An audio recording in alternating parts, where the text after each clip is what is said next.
question becomes, well, guys, if we can only chase one thing at a time, how many of you guys realistically know that when you go out tonight, you start talking to a client tomorrow, and you're like, Mrs. Jones, if you want to get ripped, you're going to feel like shit. And if you want to get ripped, you're going to perform like garbage. How many of you guys know Mrs. Jones is not going to be very excited? And she's not going to be super excited. So one of the questions, I think it was Stephanie Bush, talked about retention. Well, we can't achieve all of your goals at one time, but we certainly can achieve everything over time, right? So what we say is you can have it all, but you can't have it all at the same time. Well, how do we do that? We do that inside of what we call nutritional periodization. For those of you guys that have taken a level 1, this is a review, right? And we do this through 4 distinct phases. Now, I'm not going to reference them as season, postseason, off-season, and preseason. I'm going to give you something a little more practical, okay? I'm going to give you the active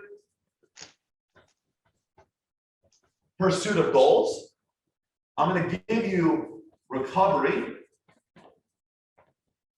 Then I'm going to give you becoming better.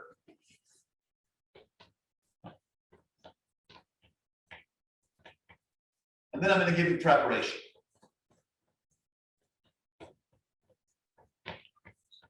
Now, when we started NCI 4 years ago, this concept literally changed the way that nutrition coaching was done.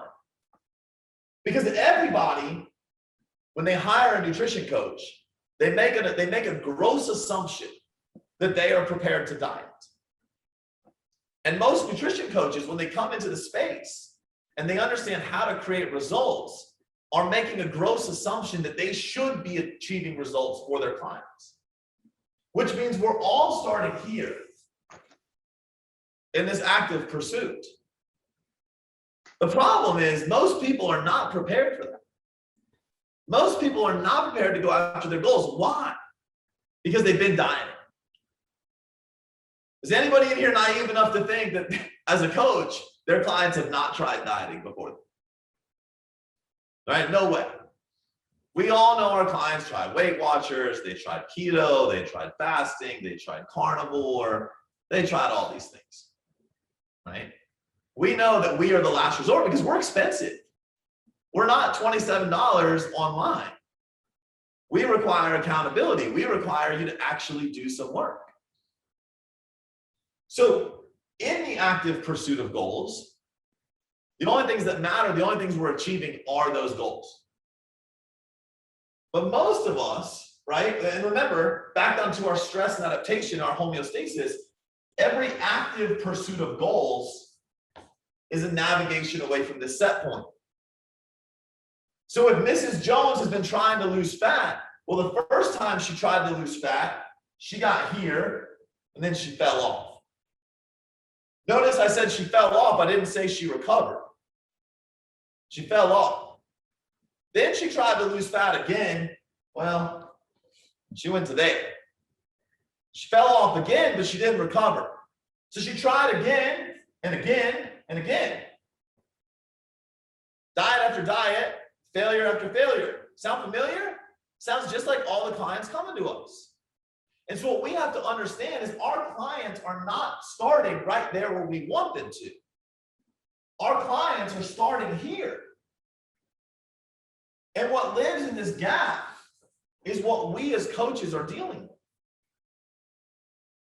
All the adaptations that have occurred in that gap are what hindering us from actively pursuing goals. This is making sense. Are you guys with me? Sorry, I can only see yeses pop up. Okay, amazing. Fantastic. So for us to have a chance at actually creating success, what we have to do is we now have to move this point back to homeostasis. So our start point with most clients is not the active pursuit of goals, but rather recovery. Now here's the part, right? What's his name? Rob, right? Rob, this is the crazy part, right? Because this sounds like your ideal client. Go ahead, unmute yourself, bro. Yeah, absolutely. Like this sounds like everybody coming to you, right? Yeah. So when you tell Mrs. Jones, hey, start with fat loss. We're going to start with recovery.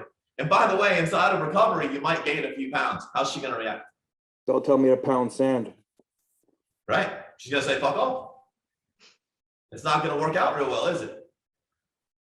Here's the thing, though. As coaches, right? As a coach, do you believe me that I'm correct right now? Yeah. Do we all, as coaches, understand that from an educational and from a physiological standpoint, this is the truth? We can't avoid the truth, correct? The truth is the truth. So if we don't go through recovery, we're never going to achieve a goal. Have you ever explained it this way to your clients? Now, for those of you guys that are looking to gain compliance in this phase, because I know this is one of the hardest things in the world, you're going to want to start using this education. And then there's one line that I love to use with clients. I said, Mrs. Jones, all of the things you've been trying, all of the things that you've done, all of the lack of care that you've taken of yourself, I hate to inform you, you've basically lost the ability to lose fat. So no matter what diet you and I try, no matter what other diet you try to commit to, you could be perfect. You could work out perfect. You could sleep perfect. But your body right now no longer has the ability to burn fat. What do you think she's going to say then? Well, how do we fix that? Oh, you mean you're actually interested in recovery now? Well, Mrs. Jones, I can get you where you want to be if you're willing to allow me to restore your body's ability to burn fat. How does that sound? So if we go through two phases, Mrs. Jones, let's restore your body's ability to burn fat. Then let's burn the fat. What does that sound like? Sounds amazing. Now it's going to be a little longer than the 12 weeks, but is it worth it to go a little longer to finally see the success that you've never seen in your whole life? And I'm going to take you back to the same three words I gave you with the triangle of awareness, which are education drives compliance. If you can't articulate this to your clients, you as the coach are failing. If you can't articulate the principle of goal setting to your clients, you as the coach are failing. And by the way, both of these things live under the giant umbrella that we call the connection-based model. And this is why coaching in and of itself is not a reliance upon tactics. This is not about your macros. This is not about your protocols. This is about you fundamentally being able to connect to your clients, capture their commitment to a process, and then you being able to lead them through that process and keep their commitment to the process. If coaching was as difficult as macros, we would all be very successful coaches. All of our clients would see insane results and we would never have a worry in the world. But the reality is you're here with me on Zoom tonight because you know creating results is extremely difficult. Right? I can give you examples at every level. I've had UFC fighters that came to me 3 weeks out and said, dude, I want to make weight. I said, great, you're going to perform like shit on the night of the fight, just letting you know. Doesn't mean we didn't do it, but I had to at least tell them. I've had physique athletes come to me 6 weeks out. Hey, are you willing to actively damage your body long-term to make this stage? And by the way, if you're going to work with me and I'm going to be part and parcel to this, then you're also going to commit to me an extended recovery on the back end of this. Are you on board? If the answer is not yes, we're not going to work together. Somebody else will gladly take your money and somebody else will gladly hurt you, but that's not what I do. Because I know that I'm always working inside of 4 phases. So if the active pursuit of goals and recovery are our primary phases, we know that when we get you to set point, we know that changes can be made at set point. We know we can become better. We can get stronger. We can add more lean tissue, both of which are going to help your metabolic rate. We can increase metabolic capacity, meaning we can feed you more above maintenance and get you eating more and more. Try to move that set point a little bit higher. We can improve your dietary habits. We can improve your fundamental understanding of the process. But there's a lot of things that we can be doing here at set point that make the next diet better. This is why I call it becoming better. If you think about a sport in the off season, what's happening? Well, we're doing strength and skill work. Why? Because if you're on the field and you're stronger and you're better at your position, you're probably going to win more. Yet we don't think about that in terms of Mrs. Jones being a dieter. Dieting is like her own competition. If it was as easy as just eating the right foods all the time, we would never have an issue. But we understand that psychologically it is an issue.